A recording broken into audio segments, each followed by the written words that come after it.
ಇಂದು ಮಾಜಿ CM S M Krishna ಅವರ ಅಂತ್ಯಕ್ರಿಯೆಯನ್ನ ಮಾಡಲಾಗುತ್ತೆ 3 ಗಂಟೆ ನಂತರ ಪಾರ್ಥಿವ ಶರೀರಕ್ಕೆ ಕುಟುಂಬಸ್ಥರಿಂದ ಪೂಜೆಯನ್ನ ಸಲ್ಲಿಕೆ ಮಾಡಲಾಗಿದೆ. ಇನ್ನು ಕೆಲ ಹೊತ್ತಲ್ಲೇ ಎಸ್ಎಂ ಕೃಷ್ಣ ಅವರ ಅಂತಿಮ ಯಾತ್ರೆಯನ್ನ ನಡೆಸಲಾಗುತ್ತೆ.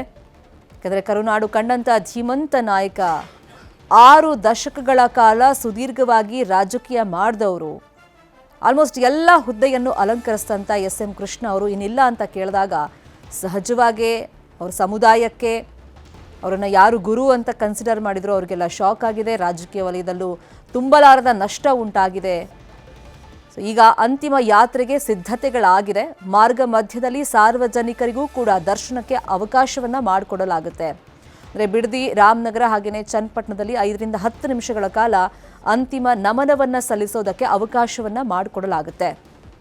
ಇನ್ನು ಹುಟ್ಟೂರು ಸೋಮನಹಳ್ಳಿಯಲ್ಲಿ ಇವತ್ತು ಅಂತ್ಯಕ್ರಿಯೆ ನಡೆಯುತ್ತೆ. ಸಂಜೆ 3 ಗಂಟೆ ನಂತರ ಒಕ್ಕಲಿಗ ಸಂಪ್ರದಾಯದಂತೆ ಅಂತ್ಯಕ್ರಿಯೆಯನ್ನು ನೆರವೇರಿಸಲಾಗುತ್ತೆ. ವೈದಿಕ ಅರ್ಚಕ ಭಾನುಪ್ರಕಾಶ್ ಶರ್ಮಾ ನೇತೃತ್ವದಲ್ಲಿ ವಿಧಿವಿಧಾನಗಳನ್ನು ಮಾಡಲಾಗುತ್ತೆ. ಸದ್ಯಕ್ಕೆ ಸದಾಶಿವನಗರದ ಎಸ್ಎಂ ಕೃಷ್ಣ ಅವರ ನಿವಾಸದಲ್ಲಿ ಪಾರ್ಥಿವ ಶರೀರವನ್ನು ಇಡಲಾಗಿದೆ. ನಿನ್ನೆಯಿಂದಲೂ ಕೂಡ ಗಣ್ಯರು ಸೇರಿದಂತೆ ಕುಟುಂಬಸ್ಥರು, ಅಭಿಮಾನಿಗಳೆಲ್ಲ ಬಂದು ಅಂತಿಮ ದರ್ಶನವನ್ನು ಪಡ್ಕೊಂಡಿದ್ರು. ಇನ್ನೇನು ಕೆಲ ಹೊತ್ತಲ್ಲಿ ಸದಾಶಿವನಗರದ ಮನೆಯಿಂದ ಪಾರ್ಥಿವ ಶರೀರ ಹೊರಡುತ್ತೆ.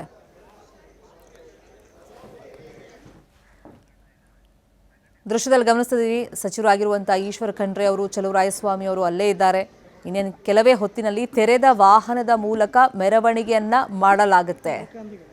ನಿನ್ನೆಯಿಂದ ಅನೇಕ ಗಣ್ಯರು ಬರ್ತಾ ಇದ್ದಾರೆ, ವಿವಿಧ ಪಕ್ಷದ ನಾಯಕರು ಬರ್ತಾ ಇದ್ದಾರೆ, ಅಂತಿಮ ದರ್ಶನವನ್ನು ಪಡಿತಾ ಇದ್ದಾರೆ. ಕೃಷ್ಣ ಅವರ ಒಡನಾಟದ ಬಗ್ಗೆ ಸ್ಮರಿಸಿಕೊಳ್ತಾ ಇದ್ದಾರೆ. ಇನ್ನು ಹಿರಿಯ ಪತ್ರಕರ್ತರನ್ನು ನಾವು ದೃಶ್ಯದಲ್ಲಿ ಗಮನಿಸ್ತಾ ಇದ್ದೀವಿ. ಯಾಕಂದರೆ ಪತ್ರಕರ್ತರಿಗೆ ಅವ್ರು ಕೊಡ್ತಾ ಇದ್ದಂಥ ಗೌರವದ ಬಗ್ಗೆನೂ ಕೂಡ ನಿನ್ನೆಯಿಂದಲೂ ಸಾಕಷ್ಟು ಜನ ಹೇಳ್ತಾ ಇದ್ರು. ಯಾರೇ ಹೋದರೂ ಕೂಡ ಅವರನ್ನು ಭೇಟಿ ಮಾಡೋದಕ್ಕೆ ಸೊ ಗೇಟ್ ತನಕ ಬಂದು ಅವ್ರನ್ನ ಕಳಿಸ್ಕೊಡ್ತಾ ಇದ್ರು. ಅಂದರೆ ನೋಡೋದಕ್ಕೆ ಅವರು ಸೂಟು ಬೂಟೆಲ್ಲ ಹಾಕೊಂಡಿದ್ರು, ಹೌದು, ಆದರೆ ಮನಸ್ಸಿಂದ ಎಷ್ಟು ಒಳ್ಳೆ ವ್ಯಕ್ತಿ ಅಂತ ಹೇಳಿ ಅವರ ಬಣ್ಣನೆಯನ್ನು ಮಾಡ್ತಾ ಇದ್ರು. ಇನ್ನು ತೆರೆದ ವಾಹನದಲ್ಲಿ ಅಂತಿಮ ಯಾತ್ರೆಗೆ ಬೇಕಾದಂಥ ಸಿದ್ಧತೆಯೆಲ್ಲ ಅಲ್ಲಿ ಆಗಿದೆ. ಇನ್ನೇನು ಕೆಲವೇ ನಿಮಿಷಗಳಲ್ಲಿ ಸದಾಶಿವನಗರದ ಎಸ್ಎಂ ಕೃಷ್ಣ ಅವರ ನಿವಾಸದಿಂದ ಪಾರ್ಥಿವ ಶರೀರವನ್ನು ಕೊಂಡೊಯ್ಯಲಾಗುತ್ತೆ. ಇದೀಗ ಡಿ.ಕೆ. ಶಿವಕುಮಾರ್ ಅವರು ಕೂಡ ಸದಾಶಿವನಗರದ ಎಸ್ಎಂ ಕೃಷ್ಣ ಅವರ ನಿವಾಸಕ್ಕೆ ಬಂದಿದ್ದಾರೆ. ಕುಟುಂಬಸ್ಥರಿಂದ ಅಂತಿಮ ವಿಧಿವಿಧಾನಕ್ಕೆ ತಯಾರಿಗಳಾಗಿದ್ದರೆ ಎಲ್ಲ ನೋಡ್ಕೊಳ್ತಿರೋದು ಡಿ.ಕೆ. ಶಿವಕುಮಾರ್ ಅವರು ಮ್ಯಾನೇಜ್ ಮಾಡ್ತಾ ಇರೋದು. ಇನ್ನು ಸದಾಶಿವನಗರದಿಂದ ಚಾಲುಕ್ಯ ಸರ್ಕಲ್, ಅಲ್ಲಿಂದ ಟೌನ್ ಹಾಲ್, ಮೈಸೂರು ರಸ್ತೆ, ಕೆಂಗೇರಿ, ಬಿಡದಿ, ರಾಮನಗರ, ಚನ್ನಪಟ್ಟಣ ಮಾರ್ಗವಾಗಿ ಮದ್ದೂರನ್ನು ಪಾರ್ಥಿವ ಶರೀರ ತಲುಪುತ್ತೆ. ಇನ್ನು ಮಾರ್ಗ ಮಧ್ಯದಲ್ಲಿ 5 ರಿಂದ 10 ನಿಮಿಷಗಳ ಕಾಲ ಸಾರ್ವಜನಿಕರಿಗೆ, ಅವರ ಅಭಿಮಾನಿಗಳಿಗೆ ಅಂತಿಮ ದರ್ಶನಕ್ಕೆ ಅವಕಾಶವನ್ನು ಮಾಡಿಕೊಡಲಾಗುತ್ತೆ.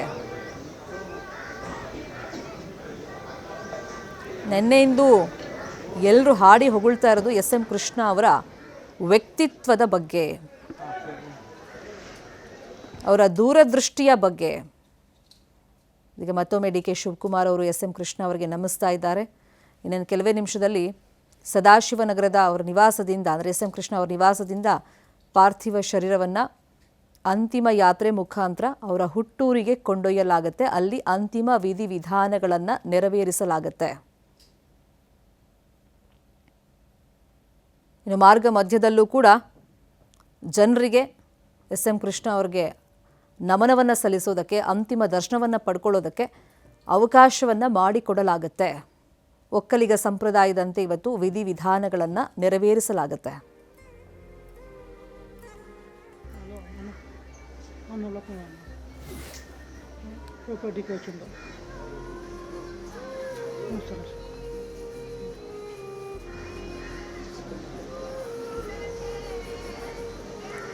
ತೆರೆದ ವಾಹನದಲ್ಲಿ ಅಂತಿಮ ಯಾತ್ರೆಗೆಲ್ಲ ಸಿದ್ಧತೆಗಳಾಗಿದೆ.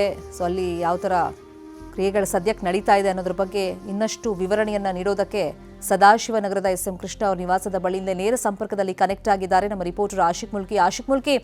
8 ಗಂಟೆಗೆ ಅಂತಿಮ ಯಾತ್ರೆ ಆರಂಭ ಆಗುತ್ತೆ ಅಂತ ಮಾಹಿತಿ ಇತ್ತು. ಈಗ 8 ಗಂಟೆ ಆಲ್ರೆಡಿ ಆಗಿದೆ. ಡಿ.ಕೆ. ಶಿವಕುಮಾರ್ ಅವರು ಕೂಡ ನಮಿಸ್ತಾ ಇರೋದನ್ನು ನಾವು ಗಮನಿಸ್ತಾ ಇದ್ದೀವಿ. ಸೊ ಇದೀಗ 8 ಗಂಟೆಗೆ ಎಕ್ಸಾಕ್ಟ್ ಆಗಿ ಅಂತಿಮ ಯಾತ್ರೆ ಶುರುವಾಗುತ್ತಾ ಅಥವಾ ಇನ್ನೂ ಏನಾದ್ರು ಡಿಲೇ ಆಗುತ್ತಾ? ಅಲ್ಲಿನ ಚಿತ್ರಣ ಏನು ಹೇಳ್ತಾ ಇದೆ?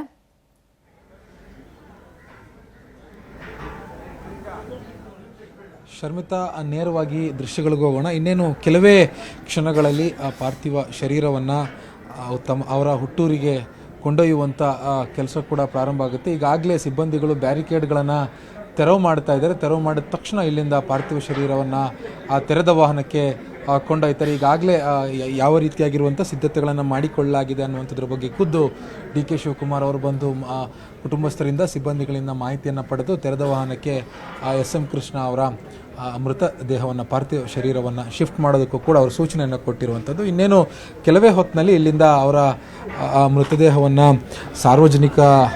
ಸಾರ್ವಜನಿಕರಿಗೆ ನೋಡೋದಕ್ಕೆ ಅವಕಾಶವನ್ನು ಮಾಡಿಕೊಡ್ತಾ ಇಲ್ಲಿಂದ ಒಂದು ಮೆರವಣಿಗೆ ಮೂಲಕವಾಗಿ ಕೊಂಡೊಯ್ಯೋದಕ್ಕೆ ಪ್ಲ್ಯಾನನ್ನು ಮಾಡಿರುವಂಥದ್ದು. ನೇರವಾಗಿ ಇಲ್ಲಿಂದ 3 ಕಡೆಗಳಲ್ಲಿ ಮತ್ತೆ ಈ ಮನೆಯಿಂದ ಬಿಟ್ಟರೆ 3 ಕಡೆಗಳಲ್ಲಿ ಮತ್ತೆ ಸಾರ್ವಜನಿಕರಿಗೆ ಅಂತಿಮ ದರ್ಶನವನ್ನು ಪಡೆಯೋದಕ್ಕೂ ಕೂಡ ವ್ಯವಸ್ಥೆಯನ್ನು ಮಾಡಲಾಗಿರುವಂಥದ್ದು. ಮೊದಲನೇದಾಗಿ ಕೆಂಗೇರಿಯಲ್ಲಿ ಸುಮಾರು 5 ರಿಂದ 10 ನಿಮಿಷಗಳ ಕಾಲ ಸಾರ್ವಜನಿಕರಿಗೆ ಅವಕಾಶವನ್ನು ಮಾಡಿಕೊಡಲಾಗುತ್ತೆ. ಅದಾದ ಬಳಿಕ ಬಿಡದಿಯಲ್ಲಿ ಕೂಡ ಇರುತ್ತೆ. ಅದಾದ ಬಳಿಕ ರಾಮನಗರದಲ್ಲಿರುತ್ತೆ. ಅಲ್ಲಿಂದ ನೇರವಾಗಿ ಸೋಮನಹಳ್ಳಿ ಅವರ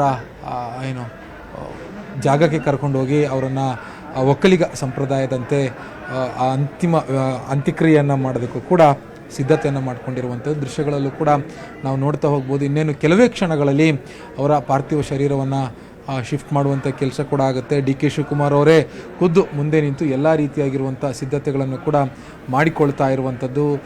ಅಂದರೆ ಈಗಾಗಲೇ ಸಾಕಷ್ಟು ಮಂದಿ ಸರ್ಕಾರದ ಸಚಿವರು, ಶಾಸಕರು, ವಿರೋಧ ಪಕ್ಷದ ಶಾಸಕರು, ಜೊತೆಗೆ ಎಸ್ ಎಂ ಕೃಷ್ಣ ಅವರ ಆಪ್ತ ವಲಯದಲ್ಲಿ ಗುರುತಿಸಿಕೊಂಡಿದ್ದಂತಹ ಅವರ ಗೆಳೆಯರು, ಬಂಧು ಮಿತ್ರರೆಲ್ಲರೂ ಕೂಡ ಅವರನ್ನು ಅಂತಿಮವಾಗಿ ನಮಿಸಿ ಅವರನ್ನು ಅಂತಿಮ ಯಾತ್ರೆಗೆ ಕೂಡ ಬೀಳ್ಕೊಡ್ತಾ ಇರುವಂಥ ದೃಶ್ಯಗಳನ್ನು ನೋಡ್ತಾ ಇದ್ದೀವಿ. ಎಲ್ಲರೂ ಕೂಡ ಕಣ್ಣೀರಾಗ್ತಾ ಇದ್ದಾರೆ. ಭಾಳ ಭಾರವಾಗಿರುವಂಥ ಎದೆಯೊಂದಿಗೆ ಅವರನ್ನು ಇಲ್ಲಿಂದ ಕಳುಹಿಸ್ಕೊಡ್ತಾ ಇರುವಂಥ ದೃಶ್ಯಗಳನ್ನು ನಾವು ನೋಡ್ತಾ ಇದ್ದೀವಿ.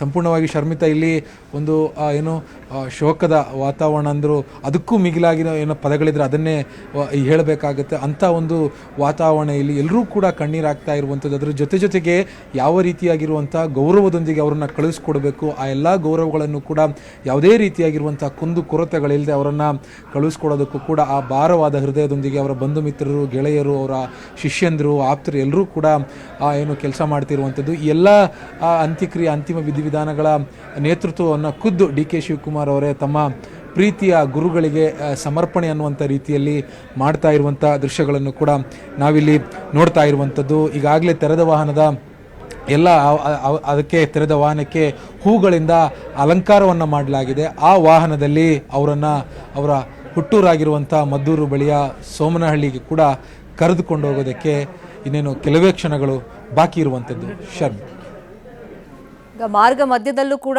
ಸಾರ್ವಜನಿಕರಿಗೆ ಅಂದರೆ ಜನರಿಗೆ ಅಂತಿಮ ದರ್ಶನಕ್ಕೆ, ಅಂತಿಮ ನಮನ ಸಲ್ಲಿಸೋದಕ್ಕೆ ಒಂದು ಅವಕಾಶವನ್ನು ಮಾಡಿಕೊಡ್ತಿದ್ದಾರೆ ಬೆಂಗಳೂರಲ್ಲಿ.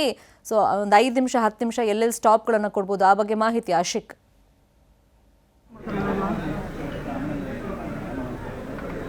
ಶರ್ಮಿತಾ, ಇವರ ಕುಟುಂಬಸ್ಥರು ಮತ್ತು ಡಿ ಕೆ ಶಿವಕುಮಾರ್ ಅವರು ಮಾಹಿತಿ ಕೊಟ್ಟಿರುವ ಹಾಗೆ ಸದ್ಯಕ್ಕೆ 3 ಕಡೆಗಳಲ್ಲಿ ಸಾರ್ವಜನಿಕ ಅಂತಿಮ ದರ್ಶನಕ್ಕೆ ಅವಕಾಶವನ್ನು ಮಾಡಿಕೊಡ್ತೀವಿ. ಯಾವುದೇ ರೀತಿಯಾಗಿರುವಂಥ ಗೊಂದಲಗಳು, ಸಮಸ್ಯೆಗಳು ಆಗಬಾರ್ದು ಅನ್ನುವಂಥ ನಿಟ್ಟಿನಲ್ಲಿ ಈ ನಿರ್ಧಾರವನ್ನು ಮಾಡಿದ್ದೀವಿ ಅಂತ ಡಿ ಕೆ ಶಿವಕುಮಾರ್ ಅವರು ನಿನ್ನೆ ಮಾಧ್ಯಮಗಳಿಗೆ ಸ್ಪಷ್ಟನೆಯನ್ನು ಕೊಟ್ಟಿದ್ದರು. ಮುಖ್ಯವಾಗಿ ಕೆಂಗೇರಿ ಬಳಿ ಒಂದು 10 ನಿಮಿಷ, ಬಿಡದಿ ಬಳಿ ಒಂದು 10 ನಿಮಿಷ, ರಾಮನಗರ ಜಂಕ್ಷನಲ್ಲಿ ಈ 3 ಕಡೆಗಳಲ್ಲಿ ಅವಕಾಶವನ್ನು ಮಾಡಿಕೊಡ್ತೀವಿ. ಉಳಿದಂತೆ ಯಾರೂ ಕೂಡ ಯಾವುದೇ ರೀತಿಯಾಗಿರುವಂಥ ಇದು ಸಮಸ್ಯೆಗಳು ಅಥವಾ ಯಾವುದೇ ರೀತಿಯಾಗಿರುವಂಥ ತೊಂದರೆಗಳನ್ನು ಮಾಡಬಾರ್ದು ಅಂತ ರಾಜ್ಯದ ಜನರಲ್ಲಿ ಮನವಿಯನ್ನು ಮಾಡಿರುವಂಥದ್ದು. ಆದರೂ ಕೂಡ ಎಸ್ ಎಂ ಕೃಷ್ಣ ಅವರ ಜನಪ್ರಿಯತೆ ಮತ್ತು ಅವರು ನೀಡಿರುವಂಥ ಕೊಡುಗೆಗಳು, ಜನಪರ ಕೆಲಸಗಳ ಕಾರಣಕ್ಕಾಗಿ ಅವ್ರಿಗೂ ಕೂಡ ಸಾಕಷ್ಟು ಮಂದಿ ಅಭಿಮಾನಿಗಳಿದ್ದಾರೆ. ಹೀಗಾಗಿ ರಸ್ತೆಯುದ್ದಕ್ಕೂ ಕೂಡ ಅವರಿಗೆ ಅಂತಿಮ ನಮನ ಸಲ್ಲಿಸೋದಕ್ಕೆ ಸಾರ್ವಜನಿಕರು ಬಂದು ನಿಲ್ಲುವಂಥ ಸಾಧ್ಯತೆ ಇದೆ. ಹೀಗಾಗಿ ಪೊಲೀಸರು ಕೂಡ ಕಟ್ಟೆಚ್ಚರವನ್ನು ವಹಿಸಿಕೊಂಡಿರುವಂಥದ್ದು. ಬೆಂಗಳೂರಿನಲ್ಲಿ ಯಾವ ಮಾರ್ಗವಾಗಿ ಅವರು ಬೆಂಗಳೂರಿನ ಹೊರವಲಯ ತಲುಪ್ತಾರೆ ಅನ್ನುವಂಥದ್ರ ಬಗ್ಗೆ ಇನ್ನೂ ಕೂಡ ಖಚಿತವಾಗಿರುವಂಥ ಮಾಹಿತಿ ಇಲ್ಲ. ಆದರೆ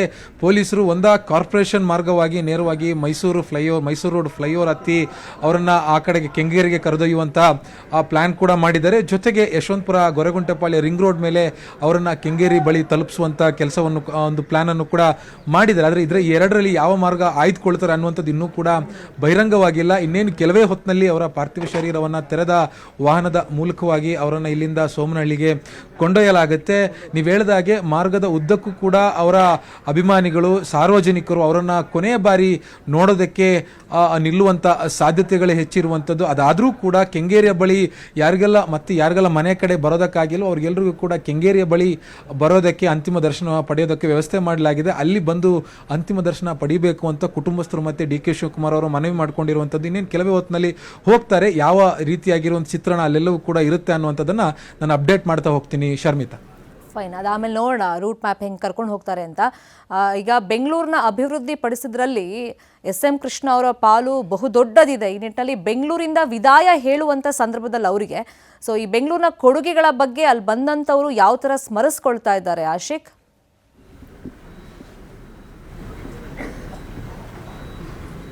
ಖಂಡಿತ ಶರ್ಮಿತಾ, 1999ರಲ್ಲಿ ಅವರು ಮೊದಲ ಬಾರಿಗೆ CM ಆಗಿ ಆಯ್ಕೆಯಾದಂಥ ಸಂದರ್ಭದಲ್ಲಿ ನಾವು ದೃಶ್ಯದಲ್ಲಿ ನೋಡ್ತಾ ಹೋಗ್ಬೋದು ಶರ್ಮಿತಾ, ಅವರ ಪಾರ್ಥಿವ ಶರೀರವನ್ನು ಈಗಾಗಲೇ ಕೊಂಡೊಯ್ಯೋದಕ್ಕೆ ಕೆಲಸ ಶುರು ಮಾಡಿರುವಂಥದ್ದು ದೃಶ್ಯಗಳಲ್ಲೂ ಕೂಡ ನಾವು ನೋಡ್ತಾ ಹೋಗ್ಬೋದು. ನಮ್ಮ ಕ್ಯಾಮ್ರಾ ಮ್ಯಾನ್ ರಾಯ್ಡು ಅವರು ದೃಶ್ಯಗಳನ್ನು ಸೆರೆ ಹಿಡಿಯುವಂಥ ಕೆಲಸದಲ್ಲಿ ನಿರತರಾಗಿರುವಂಥದ್ದು.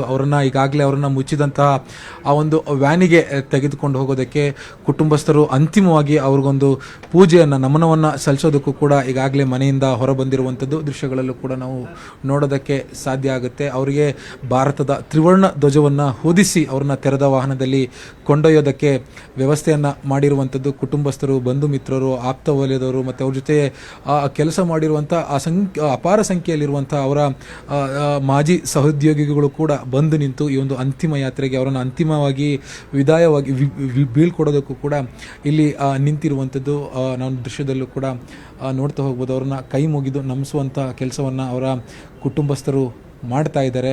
ಅವರಿಗೆ ಈಗಾಗಲೇ ಕುಟುಂಬಸ್ಥರ ಕಡೆಯಿಂದ ಒಂದು ಪೂಜಾ ವಿಧಿವಿಧಾನಗಳನ್ನು ಕೂಡ ನೆರವೇರಿಸುವಂಥ ದೃಶ್ಯಗಳನ್ನು ನಾವು ನೋಡ್ತಾ ಇದ್ದೀವಿ. ಅವರ ಏನು ಒಡ ಹುಟ್ಟಿದವರು ಜೊತೆಗೆ ಅವರ ಮಕ್ಕಳು ಮೊಮ್ಮಕ್ಕಳು ಎಲ್ಲರೂ ಕೂಡ ಮುಂದೆ ನಿಂತು ಅವರಿಗೆ ಅಂತಿಮವಾಗಿ ಅವರ ಕಾಲಿಗೆ ನಮಿಸಿ ಪೂಜೆಯನ್ನು ನೆರವೇರಿಸಿ ಅವರನ್ನು ತೆರೆದ ವಾಹನಕ್ಕೆ ಅವರ ಆಪ್ತ ವಲಯಕ್ಕೆ ಹಸ್ತಾಂತರ ಮಾಡುವಂಥ ದೃಶ್ಯವನ್ನು ನಾವು ನೋಡ್ತಾ ಇದ್ದೇವೆ. ಅವ್ರನ್ನ ಭಾರತದ ತ್ರಿವರ್ಣ ಧ್ವಜವನ್ನು ಹೊದಿಸಿ ಅವರು ಶಾಶ್ವತ ಚಿರನಿದ್ರೆಗೆ ಜಾರಿರುವಂಥದ್ದು ದೃಶ್ಯದಲ್ಲೂ ಕೂಡ ನಾವು ನೋಡೋದಕ್ಕೆ ಸಾಧ್ಯ ಆಗ್ತಾ ಇದೆ. ಈಗಾಗಲೇ ತೆರೆದ ವಾಹನವು ಕೂಡ ಹೂಗಳಿಂದ ಅಲಂಕಾರವನ್ನು ಮಾಡಿ ಅವರನ್ನು ಕೊನೆಯ ಬಾರಿಗೆ ಅವರನ್ನು ಯಾತ್ರೆಯನ್ನು ಮಾಡೋದಕ್ಕೂ ಕೂಡ ಸಿದ್ಧತೆ ಈ ಮನೆಯ ಗೇಟ್ನ ಹೊರಗಡೆ ಸಿದ್ಧ ಮಾಡಲಾಗಿದೆ. ಇನ್ನೇನು ಅವರನ್ನು ಕೆಲವೇ ಕ್ಷಣಗಳಲ್ಲಿ ಇಲ್ಲಿಂದ ಅವರ ಮೃತದೇಹವನ್ನು ಪಾರ್ಥಿವ ಶರೀರವನ್ನು ತೆಗೆದುಕೊಂಡು ಹೋಗುವಂಥ ಕೆಲಸವೂ ಕೂಡ ಆಗುತ್ತೆ ಶರ್ಮಿತಾ. ಫೈನ್, ಈ ಕ್ಷಣದ ಮಾಹಿತಿಗೆ thank you so much Ashiq. ಮತ್ತೆ ನಿಮ್ಮನ್ನು ಸಂಪರ್ಕ ಮಾಡ್ತೀವಿ. ಇದೀಗ ಕುಟುಂಬಸ್ಥರು ಸದಾಶಿವ ನಗರದ ನಿವಾಸದಿಂದ ಅಂತಿಮ ವಿದಾಯವನ್ನು SM ಕೃಷ್ಣ ಅವರಿಗೆ ಹೇಳುವಂಥ ಸಂದರ್ಭವನ್ನು ಗಮನಿಸ್ತಾ ಇದ್ದೀವಿ. SM ಕೃಷ್ಣ ಅವರ ಪತ್ನಿ ಪ್ರೇಮ ಅವರನ್ನು ಗಮನಿಸ್ತಾ ಇದ್ವಿ, ನಮಸ್ಕಾರ ಮಾಡ್ತಾ ಇದ್ರು. ಕೆಲವೊಂದು ಪೂಜೆ ವಿಧಿ ವಿಧಾನಗಳಿರುತ್ತಲ್ಲ, ಇದೀಗ ದೃಶ್ಯದಲ್ಲಿ ನಿರ್ಮಲಾನಂದನಾಥ ಸ್ವಾಮೀಜಿಯನ್ನು ಗಮನಿಸ್ತಾ ಇದ್ದೀವಿ. ಒಕ್ಕಲಿಗ ಸಂಪ್ರದಾಯದಂತೆ ಇವತ್ತು ಅಂತ್ಯಕ್ರಿಯೆ ನೆರವೇರುತ್ತೆ 3 ಗಂಟೆ ನಂತರ. ಅದಕ್ಕೂ ಮುಂಚಿತವಾಗಿ ಅವರ ನಿವಾಸದಲ್ಲಿ ಒಕ್ಕಲಿಗ ಸಂಪ್ರದಾಯದಂತೆ ಕೆಲವೊಂದು ಪೂಜಾ ವಿಧಿ ವಿಧಾನಗಳನ್ನು ಕುಟುಂಬಸ್ಥರು ನೆರವೇರಿಸ್ತಾ ಇದ್ದಾರೆ.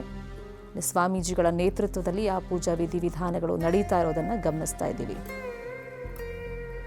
SM ಕೃಷ್ಣ ಅವರ ಪತ್ನಿ ಪ್ರೇಮ ಕೃಷ್ಣ ಅವರು ಹಾಗೆಯೇ ಇಬ್ಬರು ಮಕ್ಕಳು ಮಾಳವಿಕಾ ಹಾಗೆಯೇ ಶಾಂಭವಿ ಅವರು ಅಂತಿಮ ವಿದಾಯವನ್ನು ಹೇಳ್ತಾ ಇದ್ದಾರೆ SM ಕೃಷ್ಣ ಅವರಿಗೆ.